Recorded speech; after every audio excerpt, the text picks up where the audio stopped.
Assalamualaikum pemirsa, saudaraku, sedulurku semuanya dimanapun Anda berada. Bagaimana kabarnya Anda hari ini? Mudah-mudahan Anda semua dalam keadaan sehat. Kembali bersama saya di channel Abu Servis, channel berbagi ilmu dan pengalaman. Dan pada kesempatan kali ini kita ada servisan TV LG 21 in dengan kerusakan ketika pertama kali dihidupkan layar terang, kemudian akan gelap secara perlahan.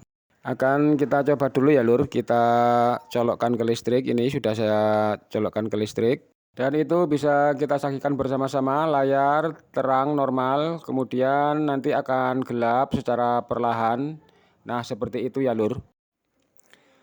Untuk kasus televisi ini, kendala yang kita alami adalah kita kesulitan untuk mengukur tegangan.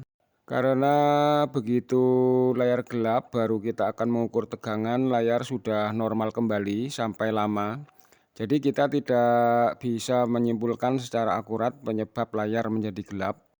Jadi kita hanya bisa menerka-nerka saja dan akhirnya kita putuskan untuk menyolder ulang di bagian horizontal dan di bagian belakang tabung. Karena kita mencurigai ada solderan yang retak ya lur, kita cek dulu, kita lihat-lihat ini di bagian horizontal. Karena kalau layar gelap itu biasanya yang sering terjadi itu ada masalah di bagian horizontal dan di bagian belakang tabung. Ini coba kita goyang-goyang kabel heater yang dari mesin. Ini karena biasanya kalau memang sudah retak digoyang sedikit saja sudah kelihatan ya lur. Tapi sepertinya masih aman. Sekarang coba kita lihat kabel heater yang ada di belakang tabung, kita goyang-goyang juga, sepertinya juga masih aman. Tapi memang kalau solderan retak itu biasanya tidak kelihatan ya lur. Sekarang langsung saja akan kita solder ulang di bagian horizontal, ini di area sekitar sini dan di area belakang tabung. Untuk teman-teman yang mengalami kerusakan televisi dengan gejala seperti ini, coba teman-teman solder ulang dulu di bagian horizontal, yaitu di sekitaran kanan kiri playback dan di area belakang tabung. Karena untuk kasus solderan retak ini biasanya tidak terlihat ya lur. Tapi jangan disolder semua ya lur. Cukup di blok-blok tertentu saja yang sekiranya kita curigai di blok tersebut ada solderan yang retak. Dan cara seperti ini yang biasa saya lakukan. Lagian kalau cuma nyolder ulang itu nggak lama ya lur. Dan ini adalah langkah pertama yang paling ringan, aman, tidak membutuhkan waktu lama.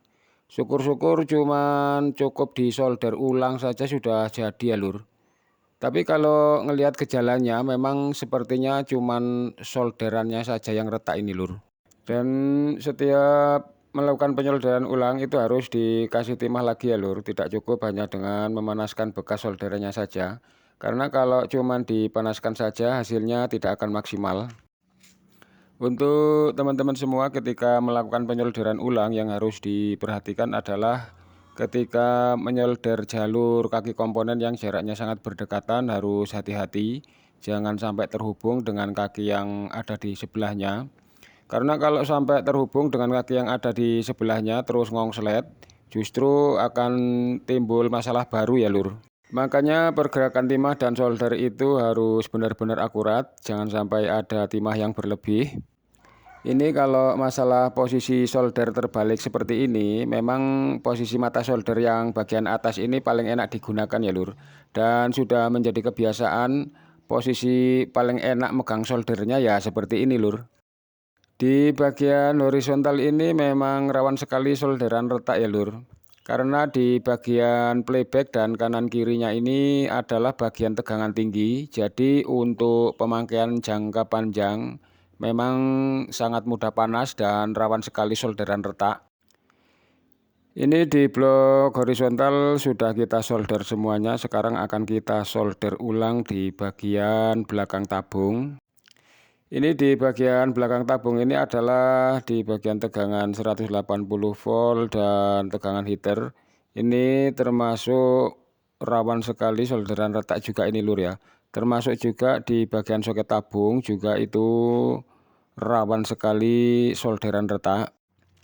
Yang pasti kalau di area belakang tabung ini lebih baik kita solder ulang semuanya. Lagian ini cuman sedikit di blok ini lur ya.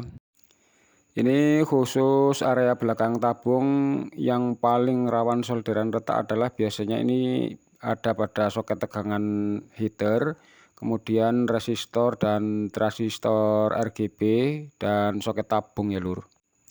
Ini di area belakang tabung sudah kita solder semuanya. Sekarang sebelum kita coba kita cek dulu, kita amati di bagian horizontal dulu yang tadi kita solder, kita cek, kita lihat apakah ada solderan yang short atau tidak. Mengapa ini penting? Karena ini adalah bagian tegangan tinggi. Kalau sampai ngonslet bukannya jadi tapi malah justru tambah parah ya lur. Ini sudah kita cek semuanya di bagian horizontal dan di bagian belakang tabung. Sepertinya tidak ada yang short. Sekarang akan kita coba saja ya lur. Kita colokkan ke listrik. Kita pencet dulu tombol power. Mudah-mudahan sudah jadi. Kita tunggu sebentar. Apakah layarnya sudah buka. Dan itu bisa kita saksikan bersama-sama, layar sudah buka ya lur. Kita tunggu sebentar apakah layar akan kembali gelap atau tidak. Tapi sepertinya sudah normal. Coba kita goyang-goyang mesinnya. Kalau memang masih ada solderan yang retak, biasanya layarnya akan kembali gelap ya lur. Tapi aman, mesin sudah kita goyang-goyang, tetap tidak ada perubahan. Berarti benar sekali kerusakan televisi ini cuman solderannya saja yang retak, tidak ada komponen yang kita ganti ya lur. Cuman kita solder ulang di bagian horizontal dan belakang tabung. Alhamdulillah televisi sudah normal kembali. Dan saya kira cukup sekian video dari saya. Sampai jumpa lagi pada video berikutnya. Saya akhiri. Wassalamualaikum warahmatullahi wabarakatuh.